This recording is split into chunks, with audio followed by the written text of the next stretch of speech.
I'm just pressing record so that the people who haven't been able to make the first live session can catch up on the replay.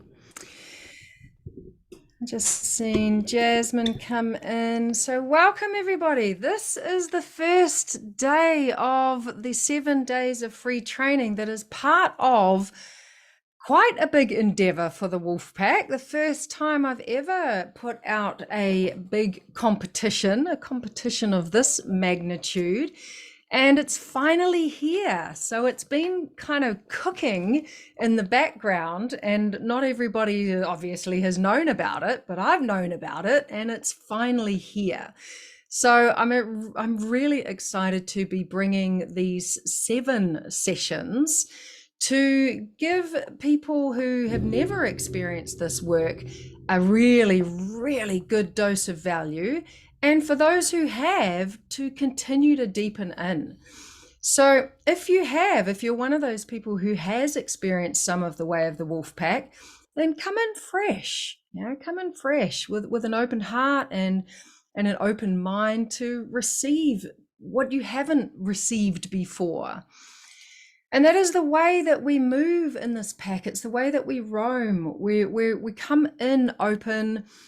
I shared a bit about vulnerability in the group, in the Wolfpack Connection giveaway group that has just formed over the last few days.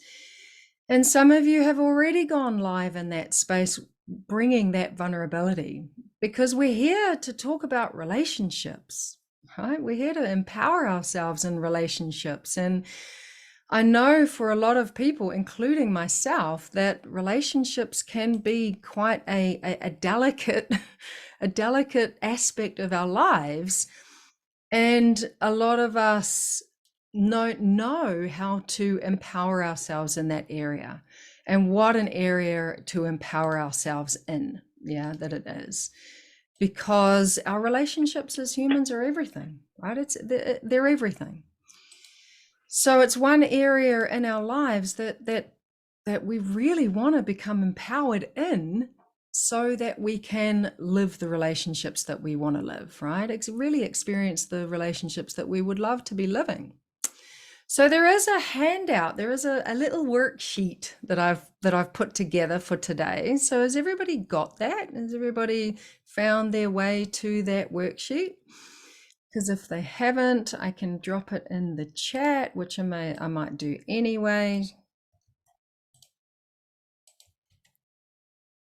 So I'll do that. It's there.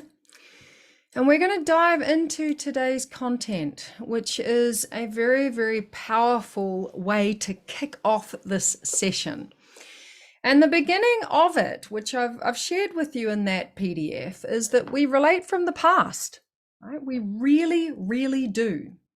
The way that our parents related to the other people in their lives when we were kids growing up becomes the way we relate to others for the rest of ours, right? Which is pretty huge. And what that means is that we unconsciously repeat what our parents did.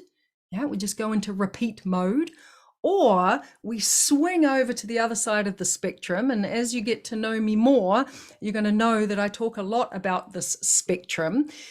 We swing over to the other side and react to it. Because I meet a lot of people that say, I'm nothing like my parents. That's the reaction, right? And that reaction or that repetition isn't an authentic or a natural way for us to relate to each other, right? It's simply what's been normalized by our parents from the world they lived in. And this is such an important piece, because we're no longer in that world, right? In case you hadn't noticed, we're not in that world anymore.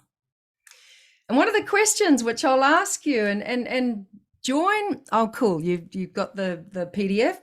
So let's join into this call, right? I'm going to be asking you guys to bring your voice and to share, but join into the call. And just by doing that, to start us off, just drop into the chat box and say how you are, how you're entering into this call. Yeah, maybe a word of how you're feeling. And also whether or not, you knew that the stuff from the past is what informs our relating in the present, right? Whether or not you knew that, because I didn't know that. I didn't know that. Even after I became a mum, I didn't realize that my conditioning and my programming and every the way that I am in the world came from my parents. I didn't realize. And the question that I often ask, especially when we're talking about intimate partners, romantic partners, have you ever wondered why we attract partners that resemble our parents? Right? Either our mum or our dad or both squished together. I was working with a client just recently, and she said that her partner has got qualities of both her mum and her dad mixed together, right? Or why we attract or call in or create children that seriously push our buttons, right? In areas that we might not have ever thought that we had buttons. And now we do, because our kids are pushing them. And if you have more than one child, the other kid comes and pushes a whole set of different buttons, right? It's incredible. And have you ever noticed that you have repeating patterns in your relationships, right? Of the same stuff. The same stuff just keeps repeating, keeps coming up and keeps repeating. And this is stuff that we most often wished wasn't happening in our relationships, right? And there's reasons for this, and this is what we're going to be talking about. We're going to be talking about it today. So the theme of this first session, what is your version of connection and where does it come from? That's the theme. And I've spoken about it a little bit just in that kind of preamble, which is on your worksheet right at the very, very beginning. And it also shares a premise, right? And a premise is simply a working understanding, right? An understanding of the way something works. And they kind of have a scientific flavor to them. And what they do is they invite results. And that's what we want, right? That's why we're here, because we want to experience different results in our relationships, right? That's why we're all here. Can I get a hell yeah? That's, a hand up. That's why we're here. We want to experience different relationships with the ones that we love, right? The ones that are around us. And a premise is an understanding of how something works so that we can create that, so we can get to those end results that we want. And the premises are listed on your little worksheet as well. We relate from the past as the first one, which I've already mentioned. We're relating from the world we've come from, and we're no longer in that world. Right? The stuff that was working, that was serving our parents and their parents and their parents' parents, is no longer working for us, right? It's old technology, and you'll hear me talking about that a lot. Old relationship technology. And the way that we're conditioned means that we simply repeat it, which is a bit of a bummer. And you may have heard me say before, if you know me, that, if I had a chance to design humans, I would have done it differently. But here we are, right? This is the way that we are conditioned. We relate from the past. We are imprinted, we're conditioned, we're programmed. We're so much more sci-fi than you think, right? We're totally in the Matrix movie. I call it the relationship matrix. And we want to be able to lift ourselves out of that so that we can relate to the world that we're in, not the one that we came from. So we're stuck in victim consciousness. I said the V word, right? Victim. And I know that I didn't like that word, when I first started hearing about it. I certainly didn't want to admit that I was a victim, but we're going to talk about this because it's a really powerful place to come from. And you're that's really going to land for you. That's the intention of it, that lands for you. So we are stuck in victim consciousness. And what does that mean? It just means that the consciousness of the planet, is that we are victims of our reality, of our circumstances. I'm going to talk about that a little bit more, but that's one of the premises that we're going to be rolling with, that we're going to be roaming with in this session. And the last one, which is perhaps my favorite, we create it all. Right. And I really didn't like it when I first heard that, because my inner victim, right, went, no, we don't. It's that person's fault, and it's the government's fault, and it's my parents' fault, and it's everybody else's fault apart from my own, right? But there's a reason why this premise is so powerful, because when we understand that we create everything in our relationship reality, we can change it. Right? If it's someone else's, if it's up to someone else, then we have no power. Right? We want to bring that power back to us. So having that premise and holding that premise and having it as a value means that we can create something different.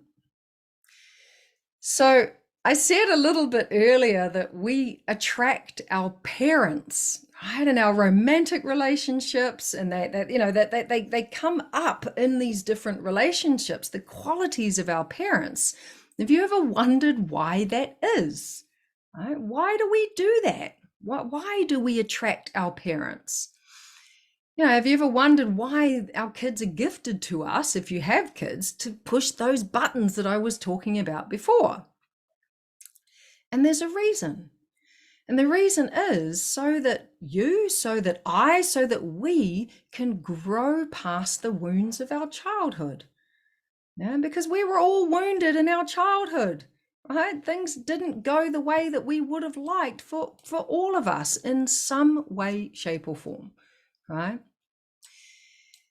And there's a lot of reasons for that as well, because when we are small babies and children, and we're seeking validation out in the world, we're seeking nurturing, we're seeking love, and it's given to us in a way that doesn't measure up with the way that we wanted to receive it, right? The way that we wanted to get it. Hey, Larissa, it's like, that's not the way I wanted it. And I know that I still sit in these places of, why can't my mum just love me the way that I want her to? Right? Not the way that she loves me, but the way that I want her to. And that's why there's a discrepancy. There's a gap. And we want to fill that gap. So there's a reason why we attract these different people into our relationships, and it's so that we can grow past the wounds of our childhood that were created in our first primary relationship, which is the one with our parents. So when I first attracted my husband, I can tell you a little story about my relationship. One of my relationships, I attracted a man that was also adopted. I don't know many people that, I know quite a few people that are adopted. I don't know many people that are actually married, that went on to marry and have children with another person that's adopted, right? Very interesting, isn't it? So we have very similar childhood stuff, right? There's a lot of similarities in our childhood stuff. However, it started way earlier than that, right? Because it does. We've got a premise sitting here that says we relate from the past, because I finally saw that all my previous partners were a slightly different version of the same dude, right? The same guy. It was like, oh my God, like I had 3 long-term relationships in my adult years, and they were all a slightly different version of the same man. And that got me questioning. And then when I became a mum, I experienced the catalyst, right? Sometimes you got to go to the bottom of the hole before you actually start to make changes. This was my bottom of the hole when I had kids. And it brought me to a place where I found this catalyst where I was at the bottom of the hole and I couldn't go any lower to teaching this work. Right? And the reason why was because my relationship became my parents' relationship. I became my mother as a parent. And I still remember the day that I just went, oh my God, I've totally turned into my mother. Like, she's here, right? And it happens with some significant event, some new relationship, you get married, you move country, you become a parent, some big significant change. Yeah. And you start seeing these qualities of your parents. Yeah. Sometimes, and often you can see it way before that as well. But what I'm saying here to bring this share about my experience to together was my relationships were painful and I didn't know why. Right? They were painful, and that is the absolute truth. Right? And I felt powerless to change them. Why? Because I was disempowered from the moment that I was born. Right? From the moment that I was born. I was born into victim consciousness, yeah, which is one of our premises. We're stuck in it.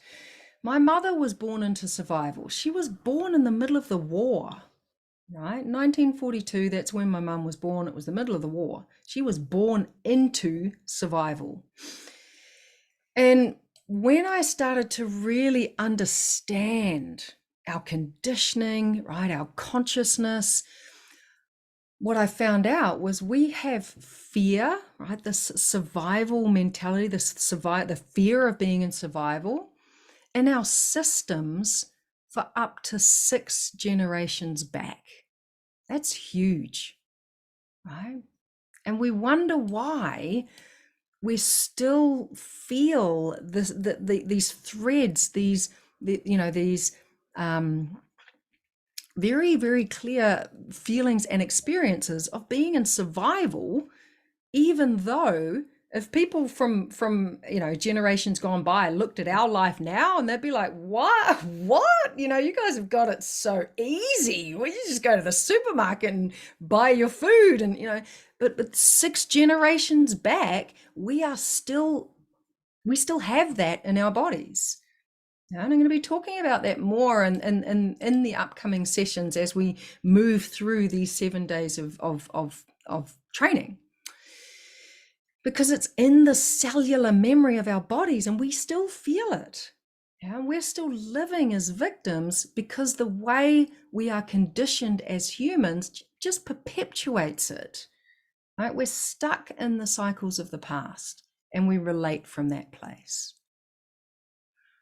And I always put this in when I'm talking about victims, because a lot of people get really upset, when people start talking about victims and you're a victim and I'm a victim and we're victims. And, a lot of people have spoken about victim shaming and that we shouldn't we shouldn't shame people for being victims. And this is about our empowerment, right? And I wanted to give you guys a definition and then an expanded definition of what a victim is. So what is a victim, right? It's here on your worksheet. It's when life happens to you, yeah, and then you just cope with it. That's what a victim is, right? Where life is happening to you.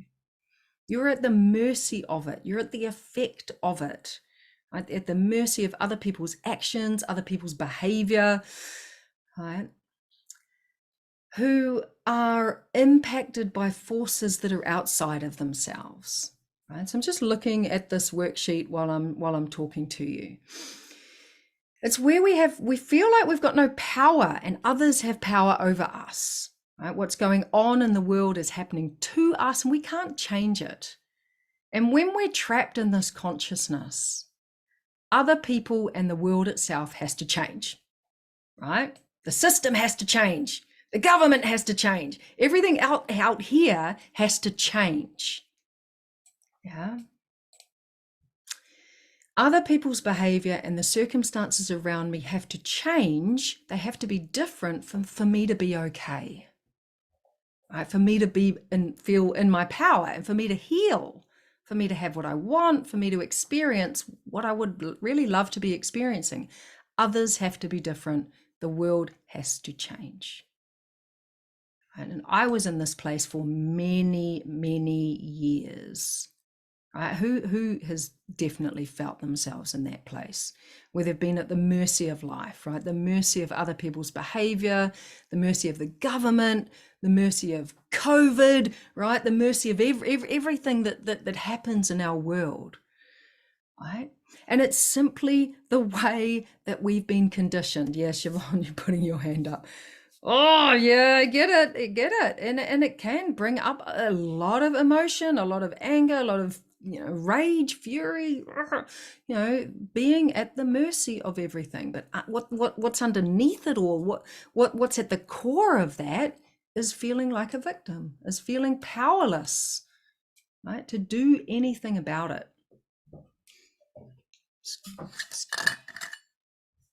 I'm gonna empower myself by having a drink of water.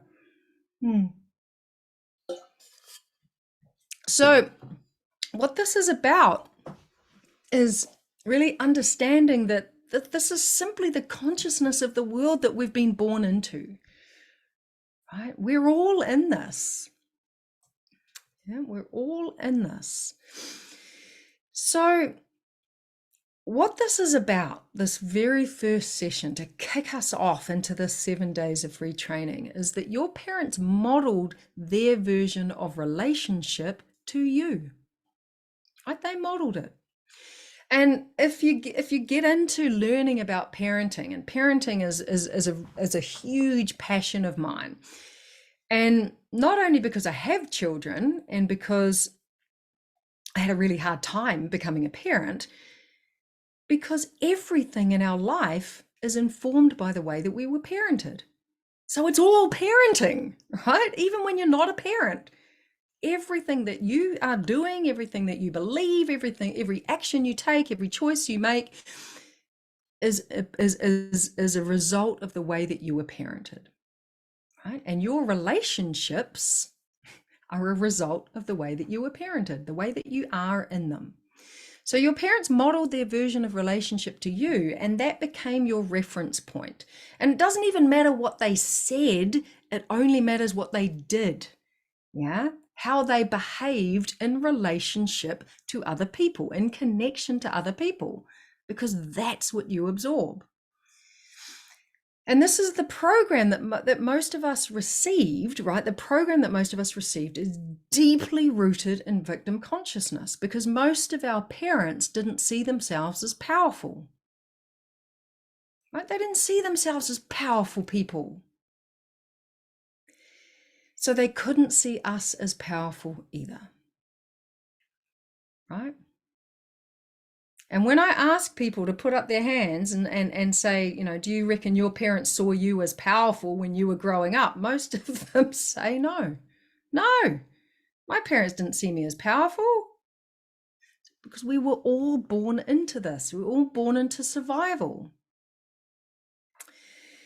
And there's 3 different roles which I've put down on your worksheet, which are part of a model of dysfunctional social interactions, and it illustrates this power game that involves 3 intertwined roles, and it's called the dreaded drama triangle. Right, that's what it's called, and I had to put on a spooky voice to do that for some reason, but this is what it is, and we're all in this. So the drama triangle is something that was first described by a guy called Stephen Karpman back in the 60s. So we've known about this stuff for quite a while, but I found it written about in a really useful book called The Power of Ted by David Emerald, right? And it was originally published back in 2005. So I'm going to put this, I don't know, I don't think I did put it I just put it in the chat. He called it the dreaded drama triangle, right? The DDT. And I'm going to talk about it briefly because it's powerful. And the reason why it's powerful is because it informs the way that we relate to conflict. Yeah. And there's a lot of conflict in our relationships, because of where we come from, because of how we see the world, because of the different ways that we were conditioned by our parents. And then we come alongside other people with different conditioning and different ways of seeing things and different beliefs. And we kind of come into connection with them, and it gets a bit sticky, right? The DDT is all about victim consciousness and how we relate to each other when things get sticky. So the victim is the central figure in the DDT. Yeah, the central figure. So if you look at your worksheet, yeah, the dreaded drama triangle, you'll see these two triangles. Maybe I can share, hang on. I will share my screen. Okay, so you can all see that. Yeah, you can see that, Shane? Cool. Okay, so the drama triangle, right? The drama triangle. These are the three roles, and they're all rooted in victim consciousness. Yeah, we've got the victim at the bottom, we've got the rescuer, and we've got the persecutor. So the victim is the central figure in the DDT, and the victim is the one who feels powerless, right? It has this identification of being a victim. Right? Their role in life is poor me, right? And it's that way of being in the world. It can be very manipulative, yeah, helpless and needy, yeah, a lot of complaining and whinging, very fearful. It's like the doormat and a lot of blame. And boy, did I have this down, because it was everyone else's fault in my life. I never pointed the finger this way. It always went out that way. So the persecutor is the next role that I want to talk just a little bit about. The persecutor serves as the cause of the victim's perceived powerlessness, right? It's like it's their fault. That person is being mean to me. That person has power over me. That person is persecuting me. And what this does is it reinforces the victim's poor me identity. And the persecutor can be a person or a condition, right? Like a health condition or a circumstance or a natural disaster or a global pandemic, anyone, right? Which we've all navigated through over the last few years. The government, someone else to blame, that is persecuting me, right? That becomes the persecutor. When the persecutor is a person, he or she is symbiotically linked to the victim. There's a relationship there. Yeah, both demanding on the other to stay trapped in this dynamic. And the persecutor seeks to dominate, right, either overtly or covertly, like really clearly or under the surface, and maintain this power over position, yeah, with a variety of assertive or manipulative means. And this is the interesting part that I really want to talk about. A persecutor's behavior is often driven, most often, by their own fear of becoming or re-becoming a victim. Right? It comes from them being a victim. And I remember talking about being like bullying with my kids. And one of the things that I always share with my kids and my clients and people out there in the world is that hurt people hurt people. Right? And a persecutor is always someone that's been hurt. Right? They persecute because they are a hurt person. Right? They've been a victim themselves. And it's their fear of going back into that place that brings out this behavior of persecution, right? Of bullying, of power over. So the qualities of a persecutor, a lot of anger, right? A lot of aggression, a lot of judgment, bullying, demanding, very spiteful, scornful, right? People that don't value other people's views, opinions, beliefs, integrity. So the rescuer. The rescuer is any person or activity, and this was a thing that I didn't clock it, that a rescuer can be an activity such as an addiction, right? Drugs, alcohol, overeating, right? These things that we do when we get stuck in our phone, right? And what it serves to do is to help a victim relieve the pain of victimhood. Right? The pain of being a victim, of feeling at the mercy of life and everything and everyone in it. And the addiction serves to rescue the victim from that pain, to numb it out. And if it's a person, a person that's a rescuer often has really helpful intentions. The rescuer reinforces a victim, that they might be rescuing, their poor me by adopting a poor you attitude. Oh, poor you, I need to save you, right? I need to rescue you, which only serves to increase the victim's sense of powerlessness, right? So it keeps us in the dynamic. And that's why you can see these three are symbiotically linked. There's a dynamic here. And we want to get really clear on this dynamic so that we know where we're coming from. Because we've all been born into this dynamic. It renders the victim dependent on the rescuer. They become dependent on that rescuer. And there's a lot of parents out there that rescue their kids, right? Rather than empower them. So we want to know this stuff. It renders the victim dependent on their rescuer for a sense of safety. And there's a bond that's forged by the victim's shame for needing to be rescued. Right? And it becomes cemented by the rescuer's own fear of abandonment. That's why they're doing it, or loss of purpose. They want to feel purposeful. So they rescue other people. And the qualities are, let me help you, right? Let me save you. And it appears really self-sacrificing, right? Over-helpful, want to be needed. A lot of unnecessary meddling all up in other people's lives. Right? People that don't value other people's capacity to help themselves. People that don't see other people as powerful. And when I said that our parents didn't see us as powerful, most of the time they rescued us. They rescued us from our own experience of life. And it's not all doom and gloom, because we can get out of this dynamic, which is where that arrow towards that other triangle is heading. We can get out of this dynamic, which is huge, because I don't know about you, but I didn't want to be in that dynamic. Once I saw it, once it all landed, and I thought, oh my God, I am in there. I'm in that dynamic, and it's playing out.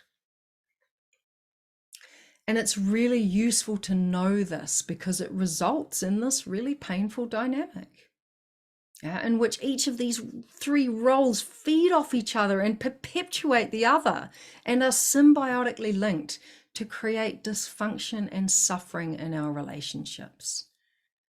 When we're in conflict, when we're coming up against each other in connection with one another, and conflict happens.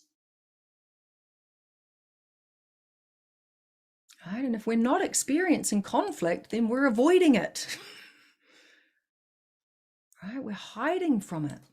And we're going to see as we move through the 7 days of this training that we need conflict in our lives, because that's where we grow.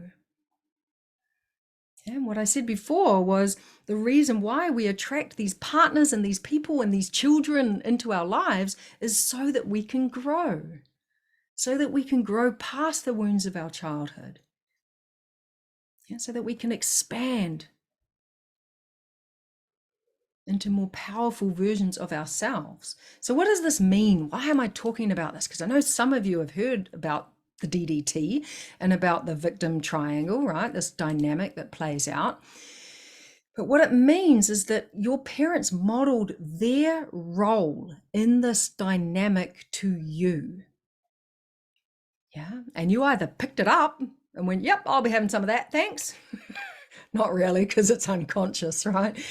Or you repeated it, so it just became part of your unconscious repetitive behavior, or you reacted to it and became one of the other roles, right?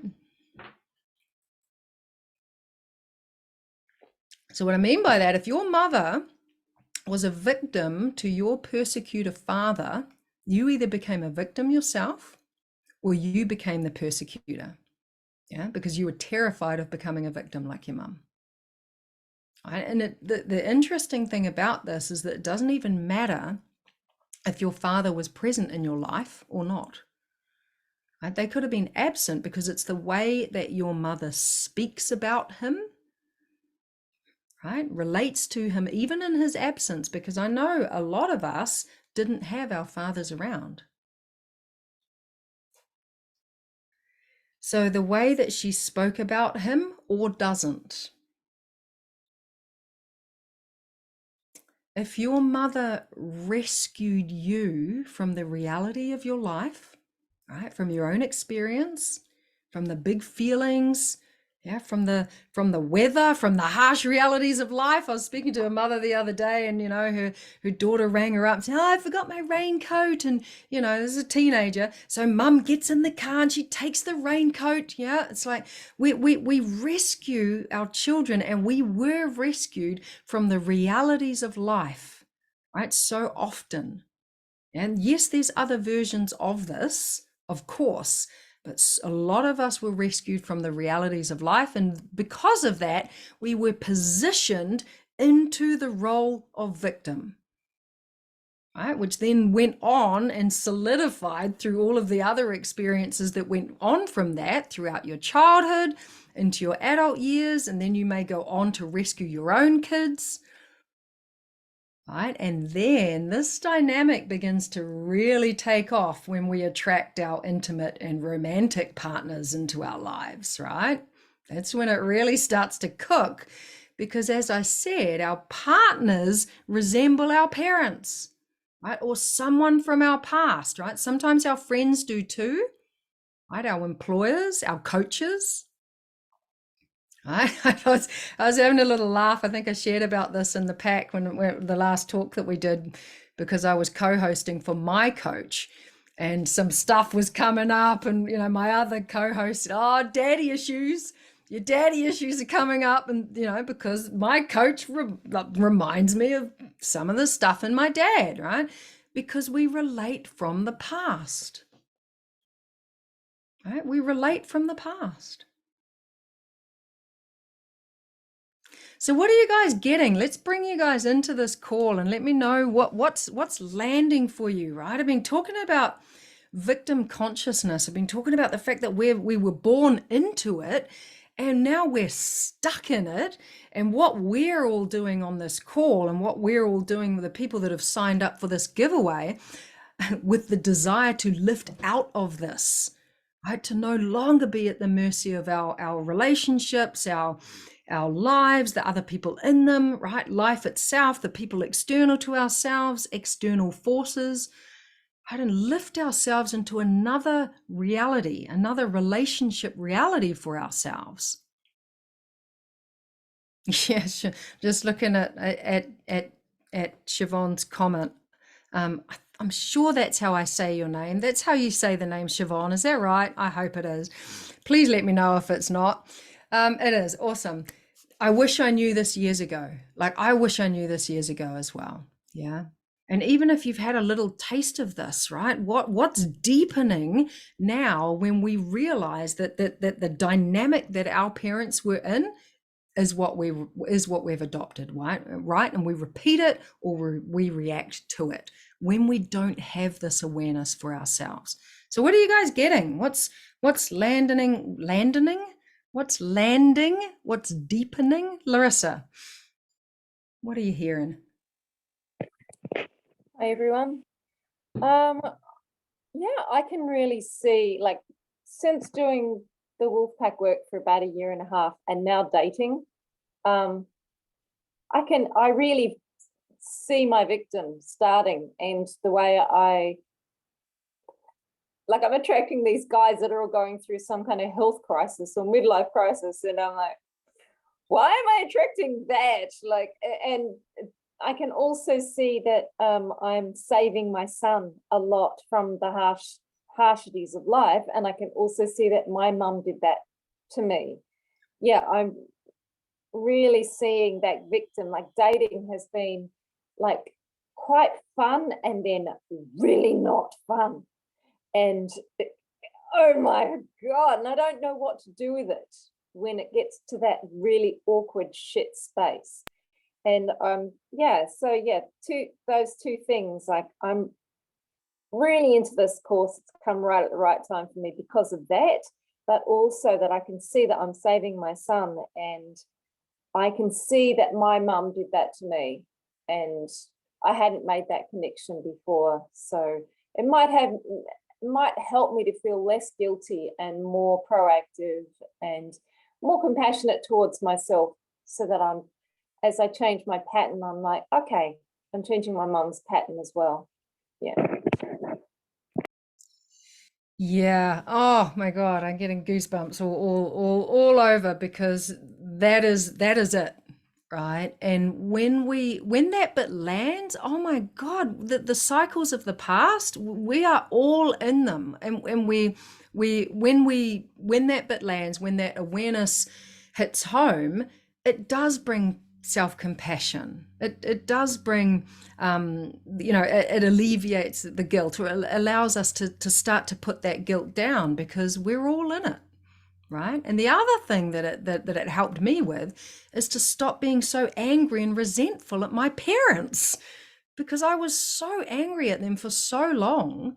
And when I realized that my mother was just simply repeating the patterns from her mother, and all the way down the line, it was like, wow, she was dealing with a whole different version of stuff than what I'm dealing with now. And I can see how it's playing out. And I could also see the changes that she was trying to make, because one of the things that I found out as I deepened into this work for myself, and as the relationship with my own mum transformed, because once I started to open up and be vulnerable, she started doing the same. And one of the things that she shared with me was that she'd never been hugged. Her mother had never once hugged her. And I was just like, what? And my heart just, I couldn't kind of reconcile that. But back in those times of war and survival and just get food on the table, and I can kind of get it, right? I can see it. But now every time she hugs me, she's coming up against that pattern, and she's choosing something different, which is powerful, right? It's powerful. And that's what you're talking about, Larissa, is, when we can be compassionate with ourselves and let go of the guilt, we can choose something different. Yeah. Yeah, because I was a rescuer from way back. I would, every time my kid cried, or I'd be trying to smooth everything over and make, and this is what we do. We rescue others from their experience because we were rescued ourselves. Yeah. Yeah, I hear you, Siobhan, saying that she wasn't kissed or hugged either, and she does it differently. Beautiful. Shane, what are you getting? Um, G'day everybody. Yeah, I definitely see that. Well, the way it lands with me anyway is that, I've ended up being the rescuer, trying to rescue mum, between her being the victim and dad always being the persecutor, and that's I was just looking back in all, sort of past relationships and stuff, and yeah, such a repeating pattern. And except one that my ex-wife, my marriage doesn't seem to fit that pattern, where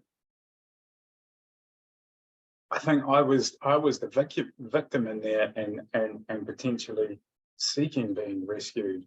And it just this was a very strong, independent woman, potentially a bit of probably a persecutor as such. And it was just really weird to see that. And I guess a question that, when we can see these repeating patterns, but yeah, how does it work when those repeating patterns, there can still be a change in that, but it's still ultimately coming from a victim place, and being able to identify that. And yeah, maybe you could just shed a bit of light on that for us. It was, Yeah, there's a lot in there. And I mean, I loved what you said at the end. It's like ultimately they're all coming from a victim place, right? And we do change roles. We do change roles, right? Because some, some people will be a victim their whole childhood or their whole teenage years, and they'll have so much anger and rage that comes up in them that they will start to persecute, right? It'll start to come out at others, or it will come out when they've just reached their limit, right? I mean, I know that I did that with my kids, and that this is quite a good example. I was kind of like the jellyfish parent, right? Which is right, no boundaries. My kids were all up in my face, and because I'd never been taught how to parent powerfully, right? So I was a jellyfish parent, and I was very much in a victim place. But then once I'd reached my limit, I'd lose my shit, right? I'd lose it, and then I would become the persecutor, right? So we do swap and shift and change in these roles. A lot of and they're very, there's oh man, it's insidious, because a lot of the time when some people will think they're victims, but they're actually persecuting themselves by allowing themselves to stay in that victim mentality, right? Yeah. So we just want to, and what this awareness does is that it gives us a framework now that we can start to track and spot, right? Because I know I've been a persecutor in some aspects of relationships. I've definitely been a rescuer, and I've held that victim place for almost 40 years of my life, right? But it's just come out as differently with the added additions of the persecutor and the rescuer, right? So just start to look around and track. But I love what you shared, Shane, about, that you could see the dynamic really, really clearly, that you had to step in and be, and protect your mum from from the persecutor, right? And you actually became her rescuer, right? So that was the dynamic playing out. Yeah. But then you adopted your mother's role in that when you came into your own relationship, because that's what you saw, right? Yeah, yeah, yeah. So just starting to track, yeah, what our roles are, yeah, and that there is a way out of this, and this is what we're all doing here, right? We're here for our empowerment. We're here to move into the creator triangle, which is the one on the right, which has 3 roles as well: the creator, the coach, and the challenger, right? Which is which the coach, this is just an added that I'll share with you because it is of interest. The coach sits outside of the rescuer, right? Which I was predominantly a rescuer in my dysfunctional relationship modes, right? The coach is outside of that, because a coach doesn't rescue, a coach empowers, right? So there's these roles. The creator is the functional side of the victim, and the challenger is the functional aspect or side of the persecutor, right? Because they challenge, they don't persecute. So we can get out of this role, right? These roles, this triangle, this dynamic. Yeah, we can. And that's what we're doing here. Anyone else want to share something that's happening? You guys that have got your cameras off, if you want to come and join us with what's landing, with what you're getting, and we're going to have an embodied experience of this so that it really lands. But have you got anything that you want to share? Bring yourself into the call.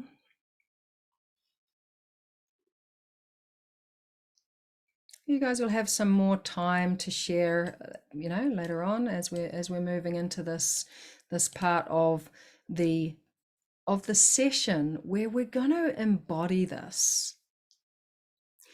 So I know Larissa was saying, yeah, I can see how my mum was, and Shane, you're talking about, you're seeing it, but we're gonna sort of more formally experience this. And the way that we do this in this work, yeah, we use a technique that is called circle work. Yeah. And as you're gonna learn as you deepen into this work over the 7 days, is that we can use the power of our imagination, right? We can visualize what we want to visualize and learn from it. And we use circle work to do that. So I'm going to take you into a little process, a little imaginative process, a little visualization process. And what you're going to do is you're going to define a circle with your imagination. Right? You can do that in different ways. You can imagine that there's a circle in front of you. You know, you just close your eyes and you imagine that there's like a circle on the ground. And we're going to define that circle as a victim circle. Yeah, a circle that holds the information, it holds the experience of of the victim, right? Of this drama triangle, specifically your parents' relationship to it. Okay. So wherever you are, yeah, in the world, and I know that there's some people that are from the other side of the world. Yeah, Siobhan's joining us from the UK, which is amazing. There's people in this 7-day training, in this giveaway, that are joining us from all over the world, which is really exciting. So there will be people catching up on this on the replay. So wherever you are, just taking a quiet moment now to close your eyes. Yeah, so we're going to go inward. I know you've been listening to me and I'm still going to be talking, but just taking a moment to go inward. And even if you don't even know what this is or what the circle work is, or just letting that go and just coming on a little imaginative journey with me and with all of us. So you're going to imagine that this circle is in front of you. And we're going to define this circle as the victim circle, yeah, of the dreaded drama triangle.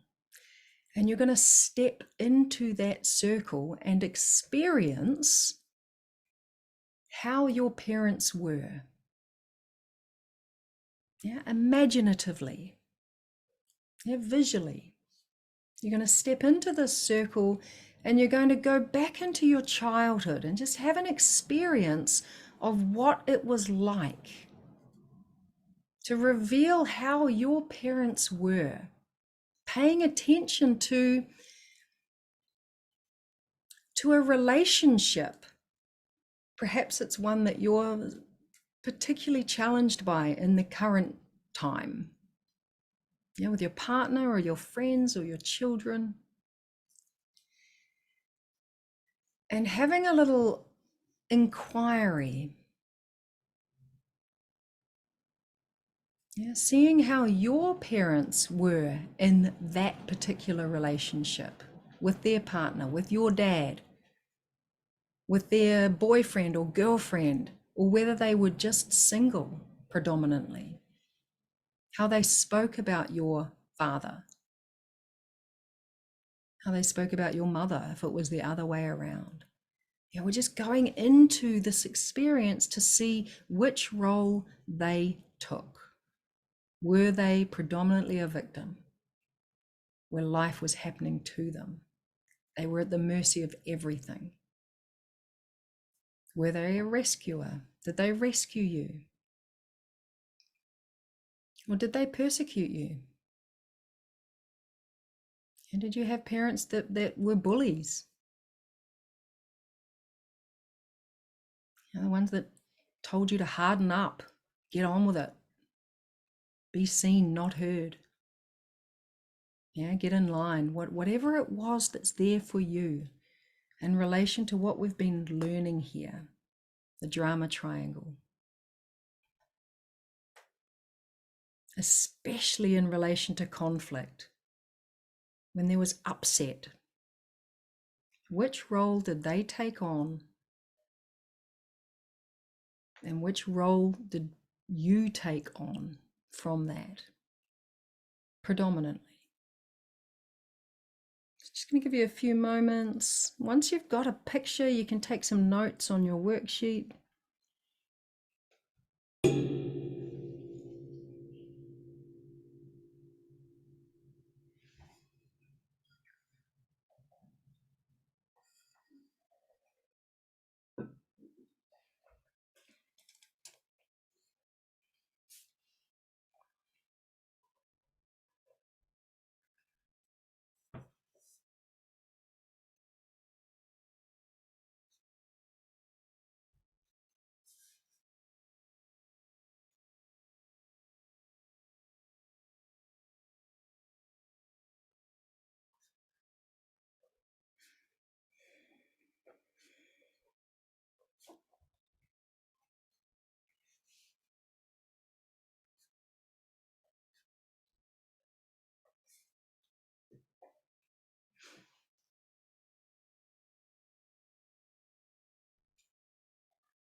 And you might be recalling some of the words that your parents used.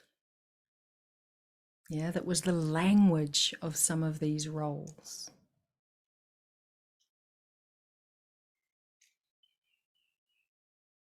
Yeah, speaking like a victim.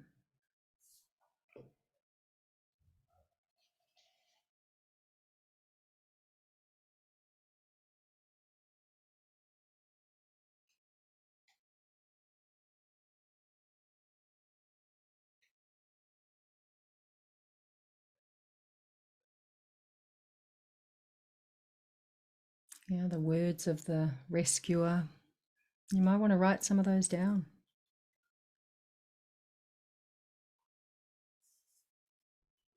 And the persecutor, if you had a parent that was in that role too.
Okay. So, sure you've got a good picture, right? A really useful picture to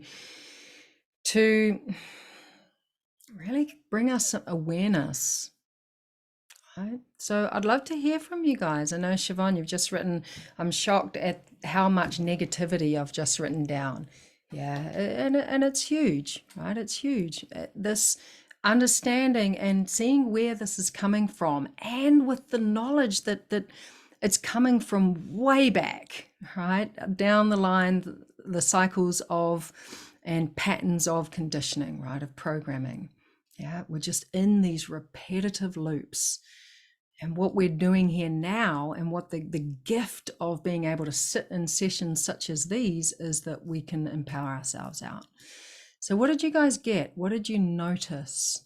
Yeah, around these three roles. I know I've spoken about it a little bit more, but just as you before, but as you dropped in formally, right? What did you get around the roles that your parents took, victim, rescuer, persecutor, and then the roles that you've taken on for yourself?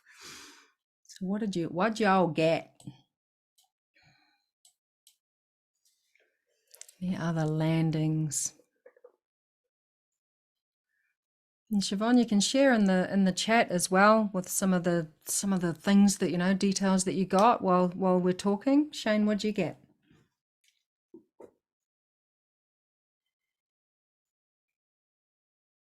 You're still on mute, love. It was just as you said that I didn't think to add my role into that, but I can add that in as I go anyway. Yeah, just a lot of fucking anger came up actually. Yeah, I don't know, when you see this truth and then there's a lot of shit that needs to be healed, a lot of anger that I hold towards my parents, coming from me still being a victim of it, though, you know. Yeah.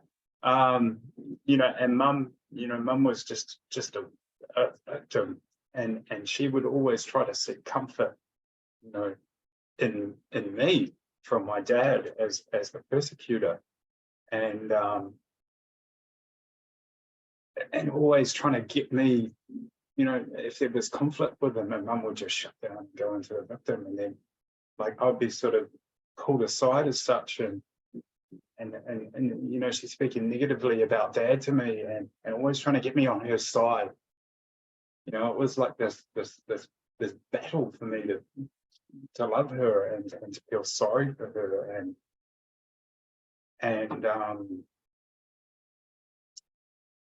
yeah, just I guess trying to turn me against dad, which I was already against it because I could just see mum in pain in that all the time. And the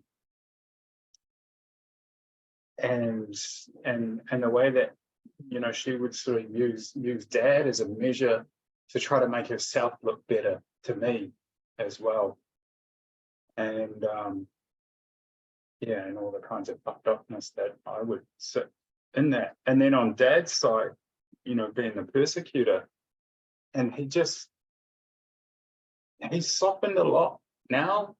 But he was a fucking bully, man. He was just a selfish bastard. He was never around, you know, all my sports and stuff, but anything like that as a child, I just don't ever really remember dad ever being around. You know, but he was out there, you know, in his way, providing his love and providing for the family and working hard and all that sort of stuff. But you know, and I just always remember, you know, he was always drunk and not violent, a very aggressive person, you know, a lot of anger in there, with this relentless need to always fucking be right and have the last word. And whenever I would try to go up against that, and I just learned it's better not to, because you can't win with that. You can't. It's fucking impossible. He will put himself into a psycho bloody state to prove that he's right before he will just never back down on anything. And so I just learned to just whatever. And you know, he could only really open up, and I've had a couple of good conversations with him over the last few years, not so much since I've come into recovery, but before that, when we would be drinking together, where he would actually become emotionally vulnerable, and I learned a bit about his past. And and then as a child, you know, with his drinking, there was always a small window where he would be able to show affection, but it depended on that state. And the thing that I realized between the both of them, they're both completely emotionally unavailable. And that's what I find hard to deal with at the moment, and to just accept that, because I've seen a lot of it through the last few years and become aware of it, but it's really hard to accept, like to really forgive them. I went to Dad not too long ago and I had a big spiel, and I just said I thanked him, and then I loved him as he is, and because I saw, he has done the best that he could with his tools with me, and to witness him, and more so my mum observing that conversation and just completely emotionally unavailable. You're like, fuck, I just have to accept that, and that's I don't know, just sitting with that at the moment, and yeah.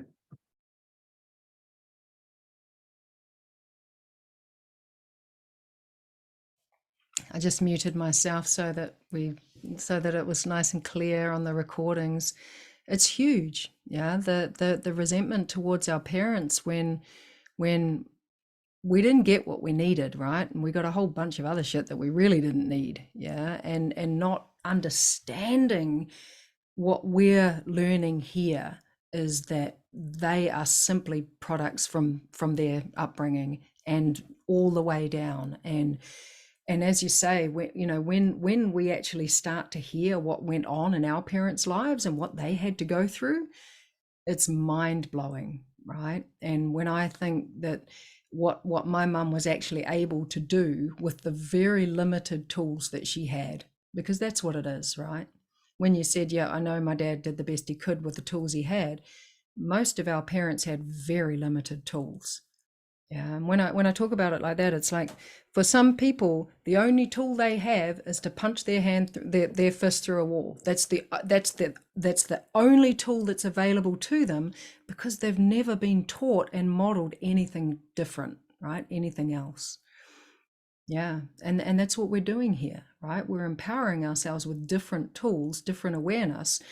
And the crux of what we're doing in this particular session is to understand that it comes from the past, right? Like your mum's emotional unavailability has nothing about you, right? It means nothing about you. And we are so good at making it mean everything, right? That we're not lovable, we're not perfect, there's something wrong with us, we're not good enough, we're not worthy, all of the beliefs that you guys are going to be learning in this training, right? In this 7 days, you're going to get these beliefs in black and white, and that's what we make it mean about us. And it's like, no, it doesn't mean any of that. It just means that your mum was not taught how to be powerfully with her emotions because she was so shut down by her own parents, right? Who were even less connected to their emotions than she was. Yeah. Yeah, and it's like even just opening this group where I'm inviting everybody to come live on video, and it's like, man, that's scary, right? To bring your vulnerability and to be open, right? To be emotionally connected, right? Yeah. So it's powerful to see the victim consciousness that we're all a part of, and that it means nothing about us, right? Apart from what we make it mean. And we make it mean a whole lot of stuff, as I just said. Yeah. Yeah. Powerful share. It's a powerful share to see this stuff, and we want to see it. Yeah, we want to see it because we want to know where we're coming from. Because if we don't know where we're coming from, we can't get somewhere else, right? Because otherwise we're just stuck in those old loops. Yeah. Kevin, did you want to share something? No, you're just joining us. Yeah, cool. Great to have you on screen. Anybody else want to share anything? I've got a little bit more that I wanted to share before we wrap this session up and close. But anyone else want to share anything about what we're diving into here? Because victim consciousness is a thing, right? It is a thing. And that last bit that I said about knowing where we're coming from, we've got to know where we're coming from. We've got to know where we currently are. Yeah, and in a couple of weeks, I'm going to Africa, right? Which I'm really excited about. I'm going on safari. I'm going to go and hang out with lions and elephants and stuff, and it's going to be very, very cool. But I have to know where I am so that I can get somewhere else, right? I have to go to Auckland Airport. I have to know I'm in Auckland. I have to go to the airport so that I can get on the plane and go to South Africa, right? We have to know where we are before we can get somewhere else. And a lot of people are like, oh, but I just want to get over there. I just want to, I want this amazing relationship and I wish I could have that, but they don't know where they are. They don't know where they're coming from. And we've got to know what's got the power in our consciousness. And this is what we're going to be diving into during this training. Because if we don't know, it continues to steal our power without us even knowing. Right? If underneath it all, we're coming from this place of still experiencing ourselves as a victim, as a rescuer, as a persecutor in this drama triangle. Yeah, it's stealing the power in our consciousness. It's stealing our focus. And we've got to be okay with it. And this is the vulnerability, right? We've got to be okay with it. You don't have to like it, right? I'm not going to say you have to love the fact that you're a victim. Yeah, I'm not going to say that, right? You don't have to like it. You just got to be able to be with it and see where it comes from so that you can stop unconsciously feeding it and staying stuck in these patterns of disempowerment, right? Now, a little bit about my story. I was born in Dunedin, right? And my father was not part of this picture. I said to you before that I was adopted and I married a guy that was adopted as well. So I had adoptive parents. And my adoptive parents split when I was 5. So he left, he ran off with my mum's best friend, right? So this is the lovely, all the dysfunction coming up. I was a single parent, right? I was in a single parent family. So mum sent my brothers off to boarding school as well. So they left too. Yeah, she ended up remarrying, but all my brothers left to go overseas. And then my stepdad left my mum. Right, when she was overseas visiting me. This is, a few years down the track. So I had some serious abandonment stuff going on, right? Especially with the men in my life. Right? My biological father wasn't even in the picture. My adoptive dad ran off with my mum's best friend. My stepdad left her as well. Oh, and I could play this card out over and over and over in my life. And I did. I did. Right, the abandonment card, this me as a victim because everybody just leaves, right? And I did, except I kind of put a spin on it because rather than the men leaving me in my life, I would leave them before they could leave me, right? I would get in first. I would run out the door, yeah, before they could. So what did I make up about myself when all of this stuff happened?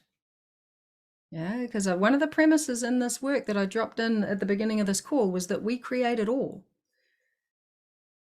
Right? What did I make up about myself that I would be left, that I would be abandoned, that I would be alone, right? Especially by the men in my life. And I created that. I created that story. That was the story of my life, of me being a victim. And I made it up to reconcile the big feelings that I was having. Because if you check out the values that we hold, that we live by in this group, right, the WolfPack group, which I'll drop into our Facebook group. Taking self-responsibility is the awareness that we create it all. And the empowerment in this is that we can create something different. We can write a different story now. Because what I made up, yes, we can make a different story, right? I lived my life for 40 years as a victim, 40 years, yeah, because of what I'd made up about myself, yeah, which created the beliefs that I believed to be true about myself. And the day that I took ownership, yeah, of that was the day that I began to dissolve the power of what I had created had over me. Yeah, so we're going to do that. We're going to do that. We're going to take self-responsibility. We're going to take ownership with vulnerability, because when this stuff no longer has power over us, it dies, man. It withers, because we all have a victim aspect. Right? We all have one. And the moment that I put my hand up and went, that's me, man. I've been a victim for 40 years of my life and I am done, right? That's it. There's the line in the sand. I'm done with that. Now I want something different. Yeah. But for those whole 40 years, I was trying not to be a victim. I was pretending I wasn't. I was doing everything that I thought I could do to not be one, to push that part of myself aside. That's not me. And what does that do? It just gives it more power, right? It gives it more power because it's got all the focus.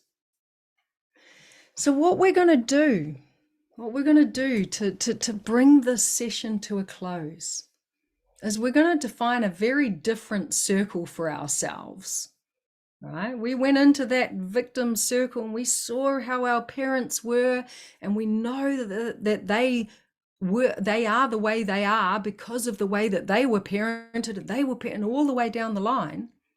So we're going to define a very, very different circle.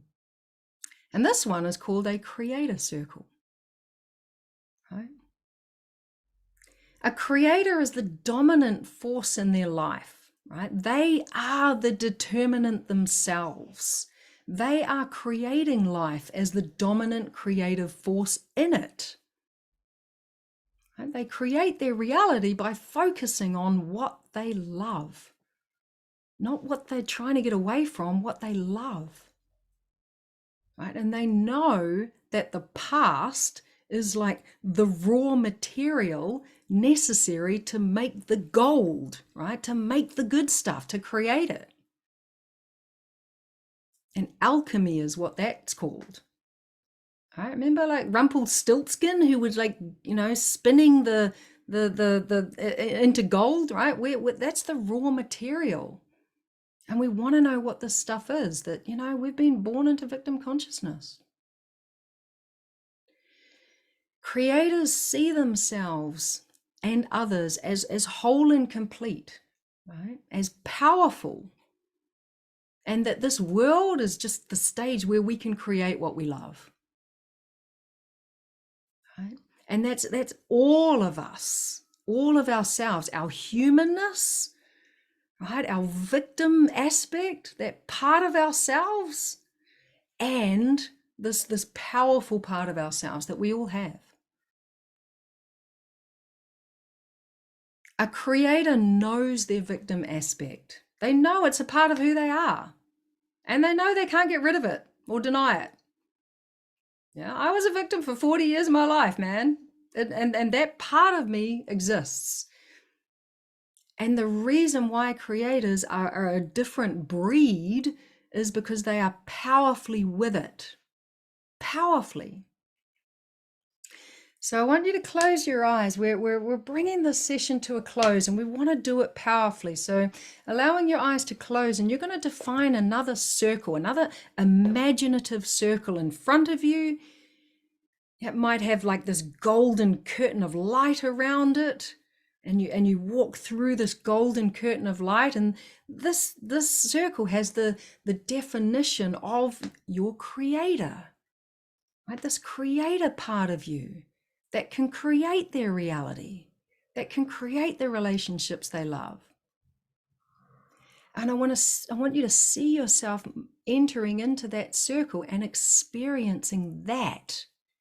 Even if you don't know how, imagine, what would it be like if I was a creator?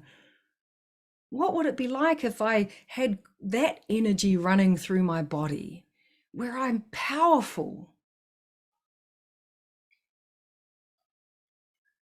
Because a creator knows they're human.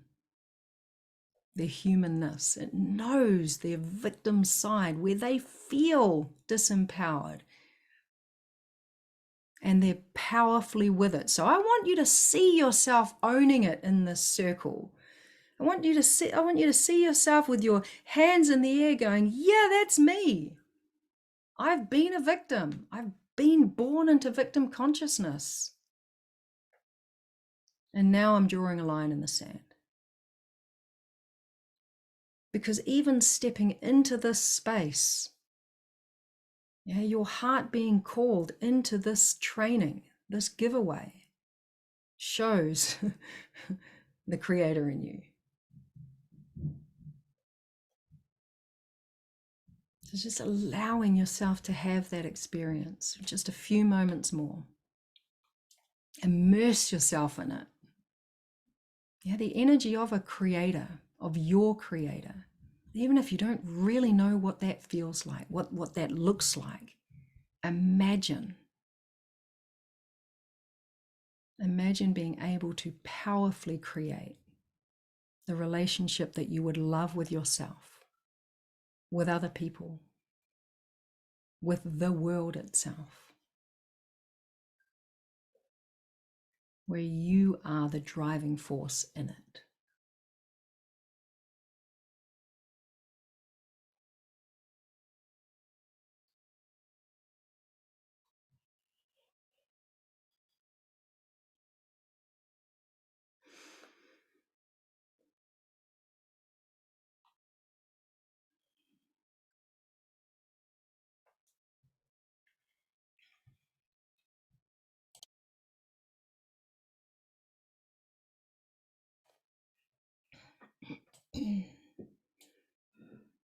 And I'd love to just hear as you're coming out of that experience, as you're opening your eyes again.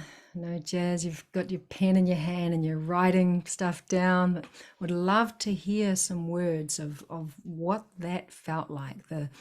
It could be the energy of that circle, that imaginative exercise. It could be the difference between the two, because you went into two very different aspects, different experiences. Yeah, the victim and the creator. I'd love to hear how it was.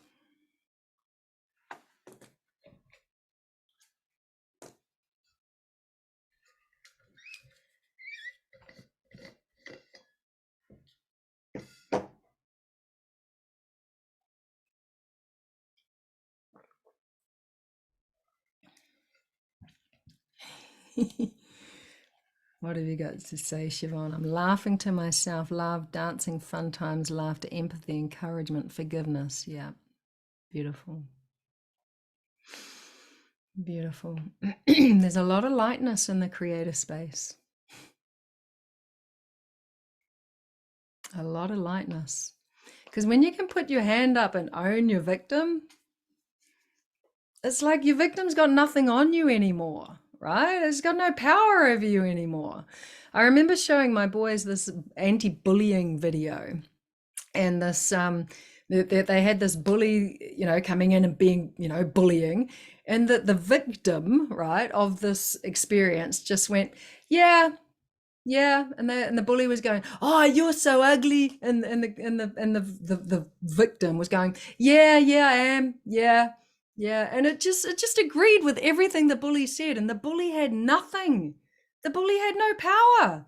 Everything was just completely whipped out of it, because it was like, the reaction to it is what gets all the power, right? Yeah. So owning it, right? And it does bring lightness. It's like, holy shit, I've lived this way for 40 years, man. And now I can see why. Wow. And most of our parents are still living this, right? And we're here after empowerment so that we don't have to anymore.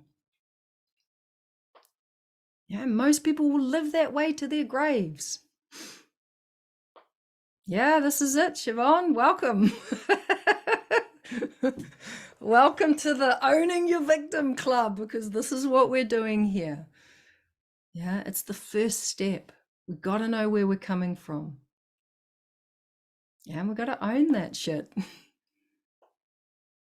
So how did it feel, guys? How does it, what did you experience in the shift between those two spaces? Yeah. Oh, Kevin. you're a bit.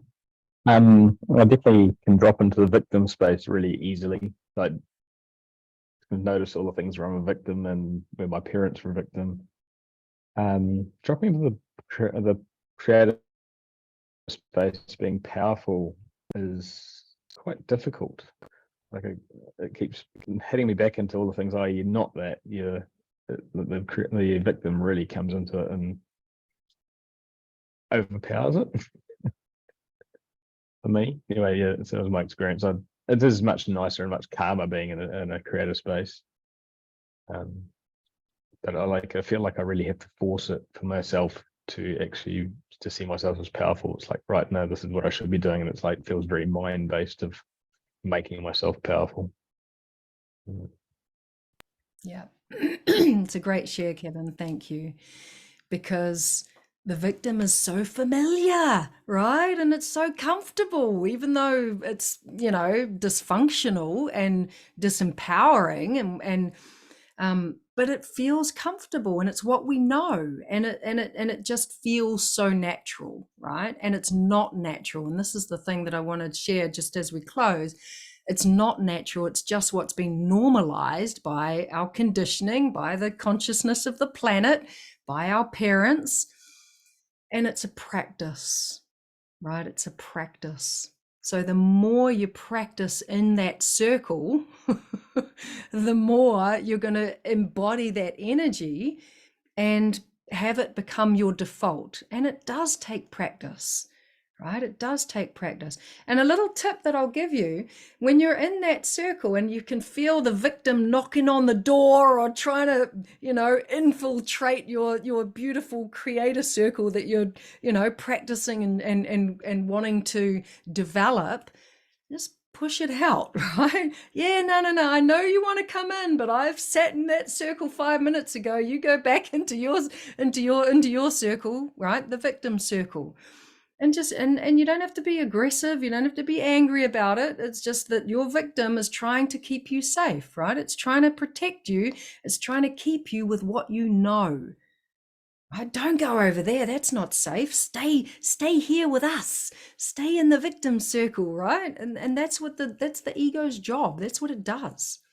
So just push it back. Okay, just push it back.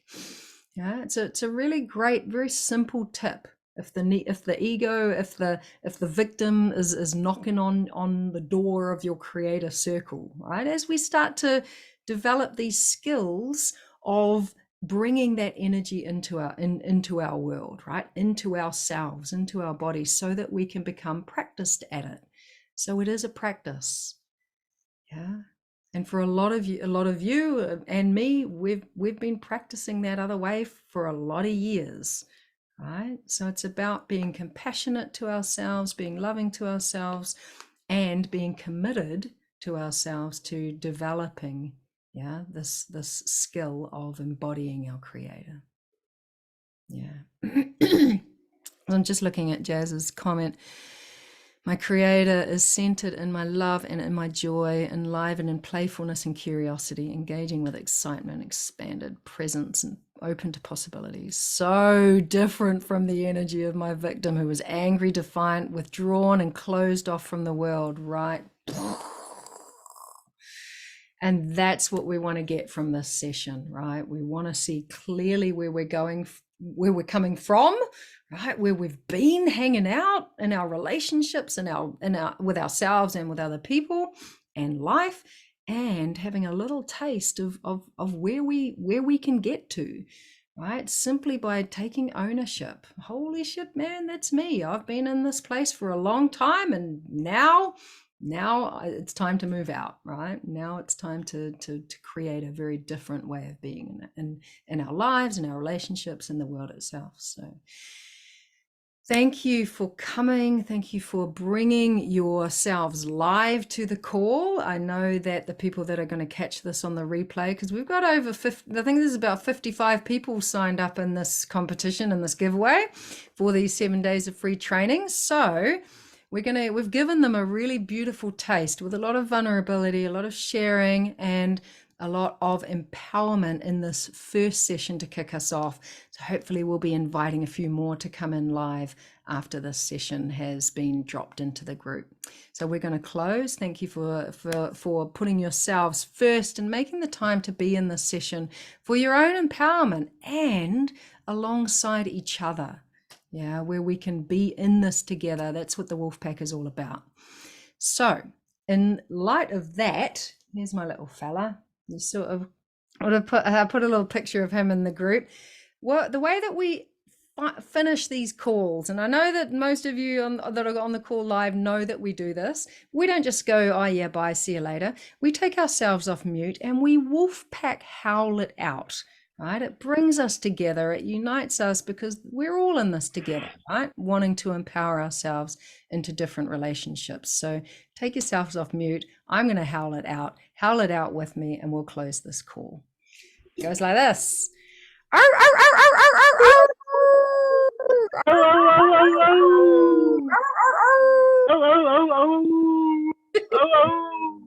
Awesome. So much love to you all. See you in the group. Share what you get, yeah, in the group. Let's invite other people to come live, and I'll see you tomorrow. Same time, same place for session 2. Big love. Ciao, everybody.